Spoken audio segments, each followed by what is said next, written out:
Hi, this is Daniela Cambone, and welcome back to the Daniela Cambone Show here on ITM Trading. If you are new to the show, welcome, welcome, welcome. We have plenty of incredible content for you.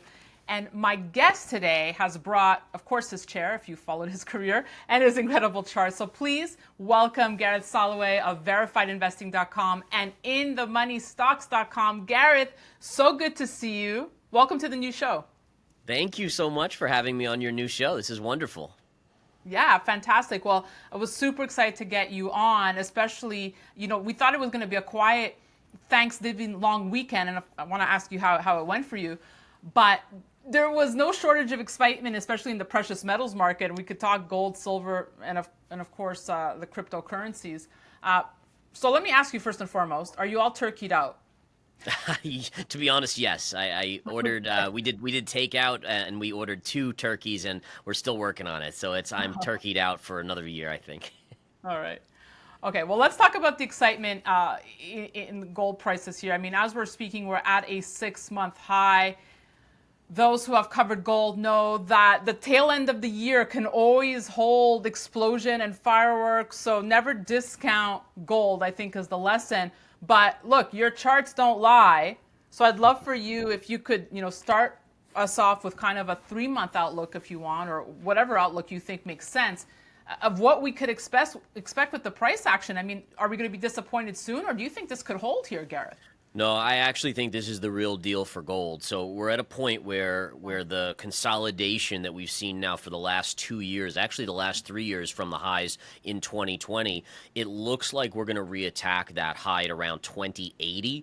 And historically, if you look at data sets, when you hit a trend line 3 times, it usually doesn't break out. Once you get to the 4th or the 5th time, you usually do see the breakout. So what we can see here is you had the first hit right here, the second hit right here, third hit right here, and we're coming up underneath for the 4th hit. So I do think this is the real deal. It also creates an inverse head and shoulder pattern formation here. Let me see if I can draw it on my chart here.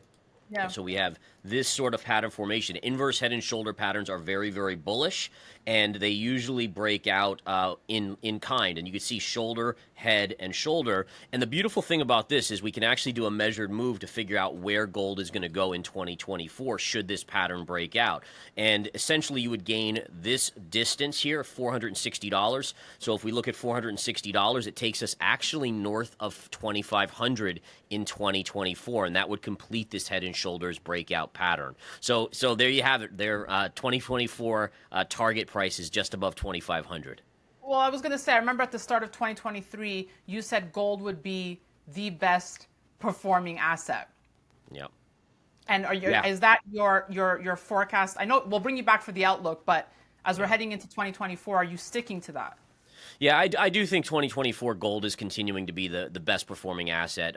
It wasn't obviously this year. We saw Bitcoin doing much, much better. That one had obviously a huge bounce after a massive decline. Right. I think safe-wise, gold has been the stellar asset. Like if you're looking to protect your capital while also gaining, then gold has been phenomenal. But certainly we've seen tech stocks remain buoyant, and obviously Bitcoin do very, very well. But I think, again, in terms of safety and hedging, gold is the place to be for 2025, where I do think, 2024, where I do think, again, that equities, there's a lot of risk there. If we hit a recession, we know that the yield curve, when the yield curve uninverts, which we haven't seen yet, that's when the recession happens. We also know historically that when the Fed actually starts cutting rates, usually markets historically sell off. So if we are going to get rate cuts in 2024, that's not necessarily the best thing for the stock market.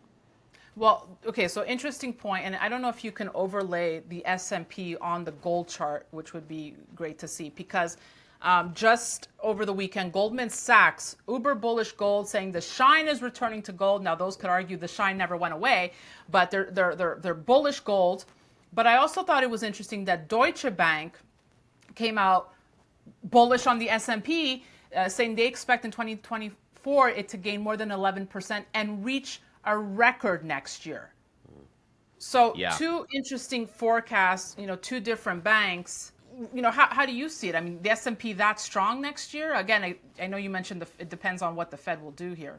Yeah, so I mean, it does depend on what the Fed will do, but again, to me, I'm seeing economic data that just continues to slowly get weaker. And if we look at the 2007 into 2008 period in the stock market, what we saw was very strong economic numbers month after month after month, then slightly weaker, and it fell off a cliff. And I think the same thing is going to happen here, where yes, you probably will see rate cuts in 2024 by the Federal Reserve, but my guess is it's coming where investors start to be frantic. Like, can the Fed cut enough? Are they cutting too slow? Are we going to see inflation roar back? All of these fears are going to come to the forefront in 2024, even when the Fed starts cutting rates. And I actually think that drives stock prices lower because remember, if the Fed is being forced to cut rates, it tells you what is going on in the economy, and it's not good if they're being forced to. So based on the charts you're seeing, how high could gold go in 2024? Yeah, so that 25, just above 2,500 is what I'm seeing, and Okay. that's that measured move of that inverse head and shoulders playing out. So again, I would look for that to happen, and I think the combination of the dollar's continuing to get weaker as the Fed comes back in play for printing, a de-dollarization slow and steady, but it is slowly occurring. The drive for the safety of gold, the hedge of gold, the volatility or lack thereof for gold investments, all of those probably do drive up the price of gold. And I think, again, inflation to me, we've come down into the mid to low threes now, but again, we're not at 2%. And the Fed, again, are they going to be forced to cut rates before we hit 2%? And does that then trigger another wave of inflation where they have to be very, very concerned about? And I think that's what Jerome Powell's worried about. He doesn't want to repeat the issues that occurred in the 70s and 80s. And he said that multiple times. And we could see that happening. Well said, and I agree with you on that point, Gareth. Can we fire in a silver chart now for all the silver bugs out there, Gareth? It was a great weekend. 3-month Yes. high. Silver squeeze was trending again. I couldn't believe my eyes. Yeah, so the silver chart is looking good. It's not as good as the gold chart. The gold chart is very close to the all-time highs, as we know, that triple kind of quadruple top. Silver, though, is making a beautiful run, right? And by the way, you mentioned this before, too, but like once you see institutions start talking about gold, it makes you a little nervous. Right. Well, same Right. thing. When you start seeing trending silver squeeze or whatever, it makes me a little nervous that things Right. are getting a little ahead of themselves. The one thing I say is you have a very clear trend line here to watch, right? So it doesn't take a genius to just say, okay, well, this is your trend line. We're still below it, so therefore silver has not broken out. If we get above this level here, then silver actually can break out, and I think that's going to be the key. So again, basically above $25 per ounce on silver. I think that's where you start to really talk about $30 as being a real possibility in 2024.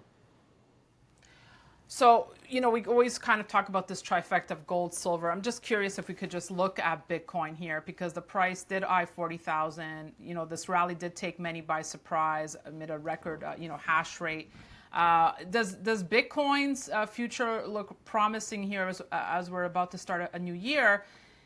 And, the crypto landscape, I mean, this is a separate comment for you, Gareth, continues to just be plagued by, gray clouds. I mean, we saw the news of the CZ over at Binance stepping down amid, money laundering accusations. So your take on Bitcoin and then I think the crypto complex as a whole here. Yeah, so just looking purely at the charts, let's start with the charts and then we'll kind of Yeah. expand out.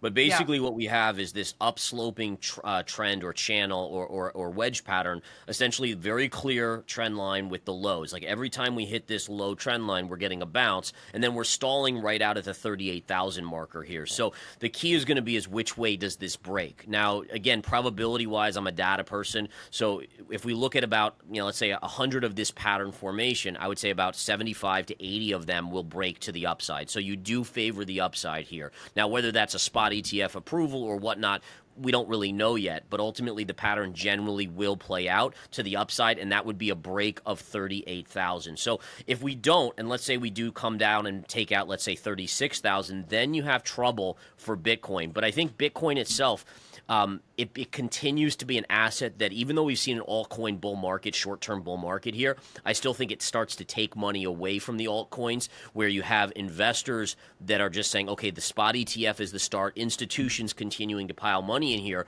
Bitcoin is the major player here. So I do think that continues. But right now the pattern is bullish as long as we don't take out 36,000 to the downside. Curious now if you could share a chart that you think shows a lot of promise. Anything catching your attention? I know you've been tweeting about McDonald's, Chipotle, Chipotle, potato. Um, Yeah, I'll show a uh, couple of these. So, yeah, the first one is Chipotle, and these are shorts. So let's be clear on that. These I'm actually thinking pull back in the near term. Notice the extended move, incredible move in Chipotle. There's a trend line here that's really remarkable. In fact, it goes all the way back to 2007. So the high yeah, of the bull market in '07 connected to the bull market high of 2021, connects through the bull market high of 2023, and we're right up into that same level. So based on charts, we should see some sort of pullback here, whether it's a couple $100s or not, we'll have to see. But that one definitely is in play. McDonald's is another one. If we look at this McDonald's chart, if we go to the daily, you have this trend line that we're very quickly approaching, right? So the lows of the March 2020 COVID low connected through these lows here. And in fact, if we just adjust that, it needs to be adjusted ever so slightly down. You can see we are into that as well. So McDonald's should also pull back. So these are two opportunities on the downside for nice. investors on a swing trade basis. I will say this, if you want to look at something that could be bullish here, and this would Yep. go along with lower rates, right? If we think about, okay, the Fed may cut rates Yes, next year, please. the Russell would be one that I think you look at here. You've seen a big drop. We know that the regional banks got crushed earlier in 2023. You've now it looks like you've bottomed out with lower rates. The smaller stocks in the Russell should do well. Remember, it's all about borrowing. They're small stocks for a reason because they have to borrow money. They're not profitable yet. So lower rates is really important to these players, also to the banks. And you actually have a bullish consolidation pattern starting here, which tells us you could be Yeah. headed up pretty nicely here. So the Russell would be on the long side. I think Chipotle and McDonald's would be a fade. Can I ask two more? Two more. I'm curious to get your thoughts on Costco because I feel this is a holiday favorite. Yep. So let's take a look. So the first thing, and I have former trend lines on here, which is cool because we can see how it actually played out. We had this wedge pattern here, and look at when it broke out, it really broke out beautifully. Yeah. Now, the first thing that I see here is that we're coming into what will be a technical double top. So you might have a little bit more upside, but we're really coming close to that upper multi-year, or actually I think it's the all-time high on Costco. So that would be a fade hitting a double top, much like gold hitting it the first time gold hit that 220.80 level. We know it pulled back. And so the same thing, the same methodology would be applied to this chart where you would expect to pull back off that double top. So it might have a little bit more upside, but then you'd start to look to fade it. Curious about Tesla because, as we know, Elon Musk, one of the fiercest critics of the Fed, critical of their rate hikes, saying that's what put pressure on Tesla stock. He's also been warning about a recession for the longest time now because of the Fed rate hikes. How's Tesla looking?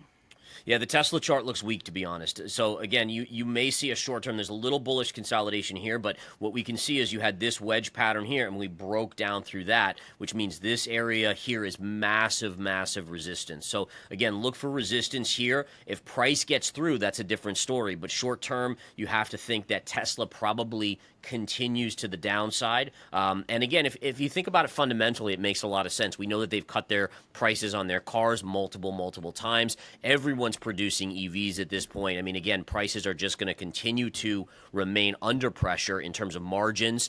And then you throw out the factor that if we are going into a recession, like even Elon Musk is saying, what does that mean for the ability for people to afford new cars, let alone EVs, right? So again, these are a lot of things working against a stock that has kind of still a ridiculous valuation. I mean, it's got the Elon valuation, so I mean, he gets a premium, but at some point, is Right. Tesla really a car company? And again, people can argue that, but 99.9% of their revenues are from sales of cars. Fantastic roundup here. I mean, Gareth, I could just stay on with you forever. I just love your charts, love your Thank you. education, and I love how you said gold is really the real deal right now, which It I'm sure is. many in my audience are thrilled to hear. And Can I add one more thing in about gold? It's not technical, it's fundamental, but I think it's the yes, most important thing to remember on gold is that if you look at what central banks have been buying over the last year, they have been loading the boat on gold. They are remember, they are the ones that are their finger is on the printing presses. So if the people printing the money are buying gold, think about it logically, it tells you everything you need to know about where gold is exactly. heading. Exactly. Lynette, Zhang and I were just having a conversation that, we have to watch what they do and not what they say. That's right. So the question is, why are they loading up on gold? And if anyone has questions or is interested in investing in gold, and if you haven't invested in gold, you should speak to my wonderful colleagues at ITM Trading. Gareth, you're going to come back from my Outlook 2024, please. I would love to. I'd be honored to. Thank you. Thank you, Gareth. And thank you all for watching. I just always learn something new from Gareth. Hope you enjoyed the content. Please stay tuned to the Daniela Cambone Show here on ITM Trading. And you can sign up to receive all alerts and newsletters from us at danielacambone.com. That's it for me. Thanks for watching.